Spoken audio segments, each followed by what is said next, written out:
करेले के साथ हम लोग बैंगन भी बनाते हैं मिक्स करके। बहुत सारे लोग सोच रहे होंगे कि बड़ी माँ आजकल ब्लॉग में नहीं दिखाई देती है। एक भंवरे के छत्ते से लगभग 25 से 30 लीटर के आसपास शहद निकलता है। हमारे यहाँ पे बोलते हैं जब बारिश और धूप एक साथ होती है तो उस टाइम पे स्याल यानी सियार की शादी होती है। शाम के टाइम पे जो भी जंगली जानवर हैं वो आसपास जो भी पानी के स्रोत होते हैं वहाँ पर पानी पीने के लिए आते हैं और इसी टाइम पे जानवरों को सबसे ज़्यादा डर रहता है। ये वाला जानवर बड़ा ख़तरनाक होता है। अगर कोई भी इस पर अटैक करने के लिए आता है ना तो ऐसे कांटे छोड़ता है ये।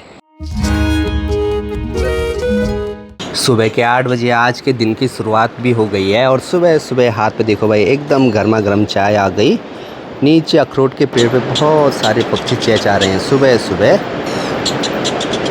हेलो एवरीवन, गुड मॉर्निंग, नमस्ते। स्वागत है आपका हमारे एक और नए ब्लॉग में उत्तराखंड के इन खूबसूरत पहाड़ों से। सुबह सुबह तो मौसम आज एकदम सुहावना सा हो रखा है। थोड़ी देर पहले तो एकदम बढ़िया वाली धूप भी आ गई थी और जैसे ही धूप वाला मौसम रहता है सुबह सुबह तो हमारे चौक पे कुछ ना कुछ सुखाने के लिए डालते रहते हैं।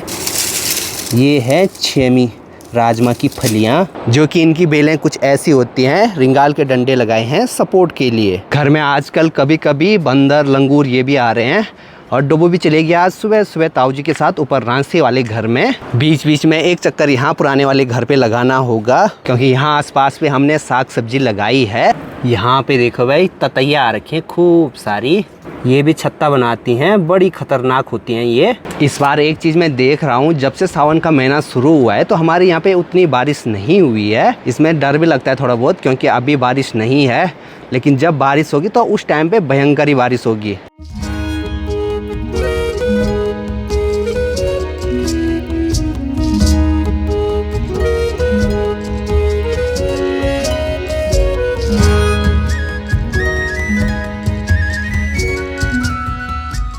एक चीज़ मैं देख रहा हूँ, हमारे घर के सामने एक भंवरे का छत्ता था जिस पे खूब सारे भंवरे थे।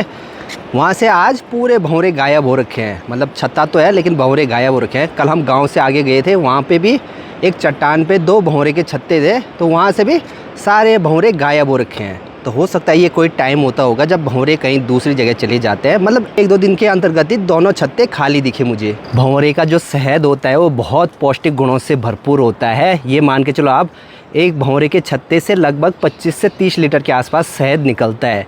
मधुमक्खियाँ थोड़ी छोटी होती है, भंवरे बड़े होते हैं। शहद की मात्रा इससे भी ज़्यादा हो सकती है। ये डिपेंड करता है सीज़न के हिसाब से। अगर खूब सारे फूल खिले हैं आसपास तो फिर वो शहद भी ज़्यादा लगाते हैं। एक बात तो है, भंवरे ऐसी जगह छत्ता बनाते हैं चट्टानों के नीचे जहाँ पर आसानी से कोई भी नहीं पहुँच सकता है। तो इसलिए भंवरे का जो शहद है वो निकालना बड़ा मुश्किल होता है।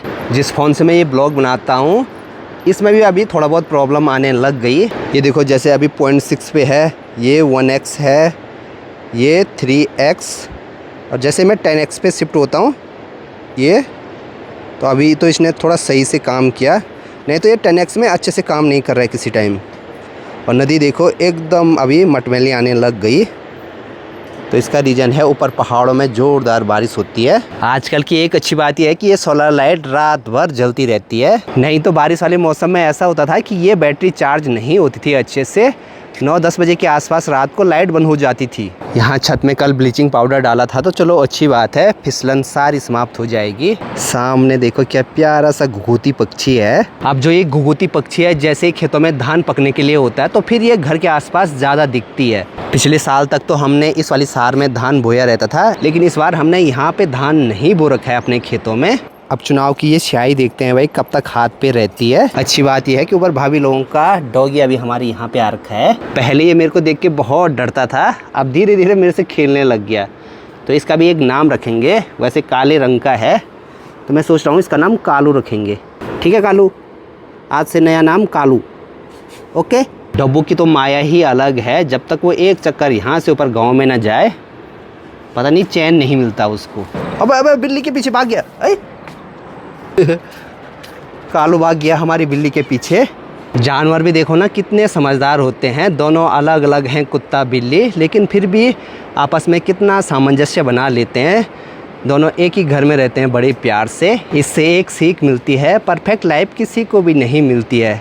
ज़िंदगी में छोटी छोटी चीज़ों के लिए अगर हम एडजस्टमेंट करना सीखें तो जो लाइफ है वो बड़े आराम से, बड़े प्यार से, बड़े खुशी खुशी कट सकती है।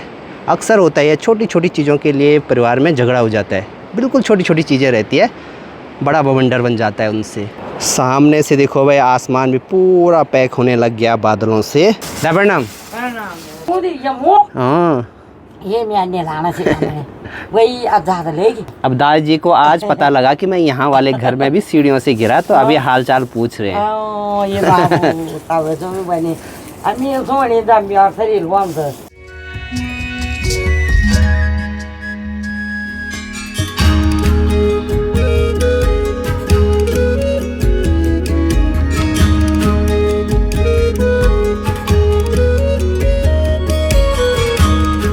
दिन के 1 बजे बाहर देखो भाई, अभी एकदम तेज़ बारिश लगने लग गई। नीचे की साइड से तो आसमान खुला है, ऊपर से हो रखे एकदम घने काले बादल।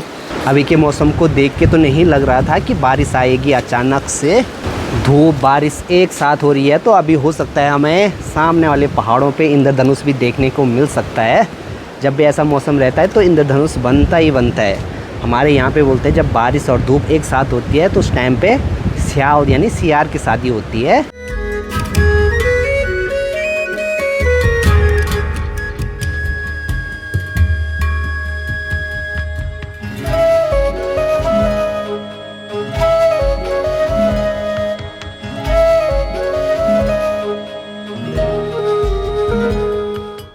आज ऊपर रांसे वाले घर में भी नहीं गया काम देखने के लिए। कोई नहीं, कल सुबह सुबह चले जाएंगे। हो सकता है कल से वहाँ पे सीढ़ियों में जो ग्लास लगना है उसका काम भी शुरू हो जाएगा। सामने से देखो बहुत सारी जंगली गन्नुड़ी, जिनको गोरैया बोलते हैं, वो उड़ गई ऊपर। माँ ने बना दी है अभी गर्मा गर्म चाय। चौक के आगे वाले छोटे से सगोड़े में हमने आलू बोए थे, हुए ही नहीं, थोड़ा थोड़ा सा ही हुए हैं। कभी कभी ऐसा भी होता है कि आलू अच्छे ढंग से नहीं होता है उनमें। चलो अभी गर्मा गर्म चाय का आनंद लेते हैं इन खूबसूरत पहाड़ों के सामने। हर साल सावन के महीने हमारे गांव के माँ राकेश्वरी मंदिर से माँ मनना माई की डोली जाती है। ऊपर बुग्यालों में एक जगह है मननी वैली, वहाँ पर एक पौराणिक मंदिर है।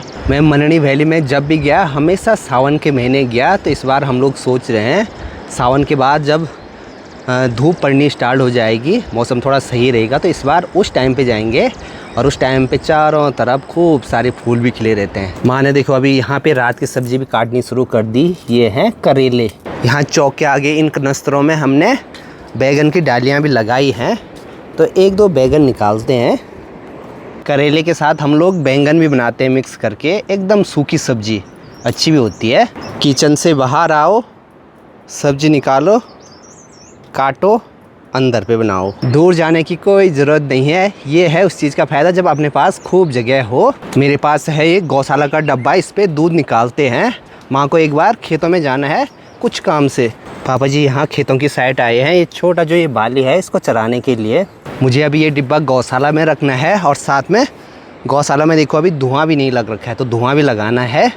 हेलो, एक चीज़ मैं आपको दिखाता हूँ। जब भी हम लोग यहाँ पे धुआं नहीं लगाते हैं और जैसे ही गौशाला में आते हैं ना, तो उसके बाद ये सर से ऐसे ऐसे करते रहते हैं। अभी तो कोई किसी का भी कुछ रिस्पॉन्स नहीं रहा। हाँ, ये वाले बैल ने किया, उसने भी किया।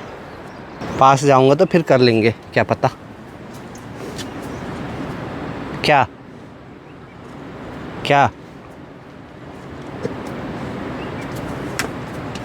क्या चलो अब फटाफट यहाँ पे धुआं लगाते हैं। आज मैं खूब सारा लगाऊंगा।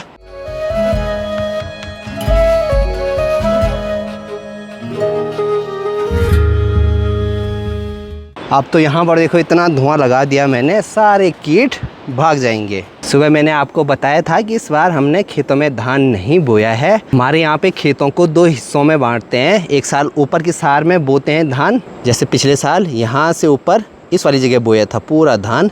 इस बार यहाँ नीचे बोना था, लेकिन ये वाली जगह नीचे जंगल के एकदम पास में है। का एक रीज़न ये भी है कि वहाँ जंगली सूअर बहुत आते हैं। तो सभी ने देखो भाई ये झंगोरा और मंडुआ बो रखा है नीचे की साइड। ये गौशाला का स्टोर रूम है, और यहाँ देखो कितनी सारी घास लाई हुई है माँ ने। बहुत सारे लोग सोच रहे होंगे कि बड़ी माँ आजकल ब्लॉग में नहीं दिखाई देती है। बड़ी माँ दिल्ली जा रही है रिश्तों अरब इनके साथ, तो हो सकता है जब यहाँ से घर से कोई दिल्ली जाएगा तो उसके साथ घर आ सकती है। या फिर बीच में कभी मैं दिल्ली चले गया तो हो सकता है मेरे साथ भी घर आ सकती है। देखते हैं, अभी तो मेरा जाना नहीं हुआ है, मैंने आने की बात कह दी। अब देखो भाई, अब तो एकदम बढ़िया है, खूब धुआं लग गया यहाँ पे।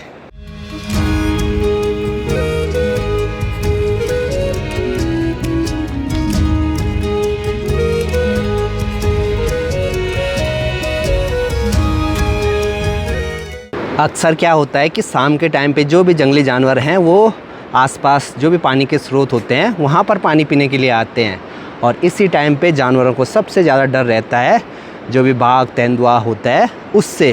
हमारे घर के आसपास भी खूब सारे ऐसे पानी के स्रोत हैं जहाँ पर अगर हर दिन शाम को अगर गौर से देखो तो बहुत सारे जंगली जानवर आते रहते हैं, चाहे वो हिरन हो गया, भालू हो गया। वहाँ जा रखी है अभी ठीक सामने जहाँ पे वो नेट लगा रखा है वहाँ पे। उसके आसपास हमने खेतों में राजमा बोई है वहाँ पे घास निकालने के लिए। यहाँ इधर साइड ये पूरी हल्दी लगाई हुई है, कुछ टाइम के बाद इन पे फूल लगने शुरू होंगे, इनकी जड़ों में लगता है फूल। किसी दिन मैं सोच रहा था ये वाला नेट भी सही करना था, इसके सारे खंभे टूट गए, पर समझ में नहीं आ रहा है कि वो किसी दिन कब आएगा। अगर यहाँ पे ये सही हो जाएगा तो फिर मैं रनिंग करने भी आ सकता हूँ सुबह सुबह। पर नेट की हालत भी कुछ ऐसी हो रखी है, अकेले इसको सही करना भी पॉसिबल नहीं है।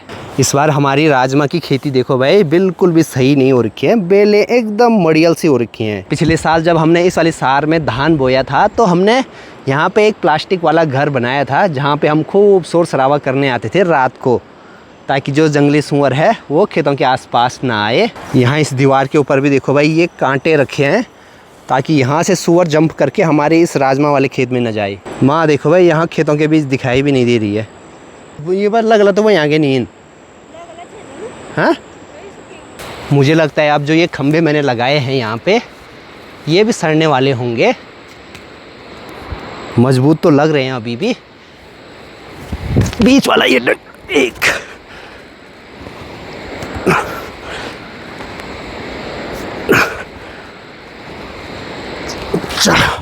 डेली आना पड़ेगा यहाँ पे फिर से एक्सरसाइज करने के लिए, अगर हमें ट्रैक शुरू करना है तो। ट्रैक होते हैं हाई एल्टीट्यूड वाले, वहाँ पे साथ में अपने पास 25-30 किलो सामान रहता है।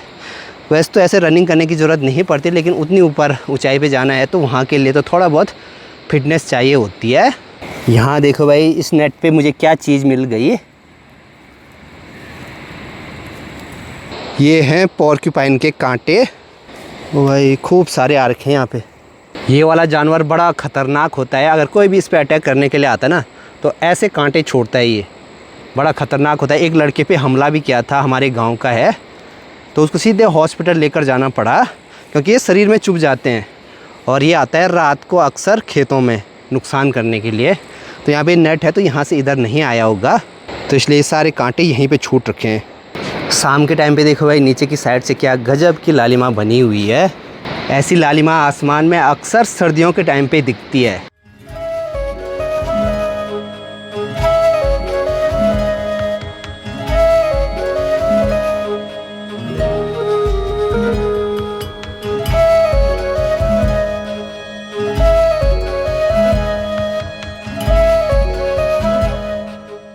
शाम के अभी 7 बज गए हैं, अंधेरा भी होने वाला है।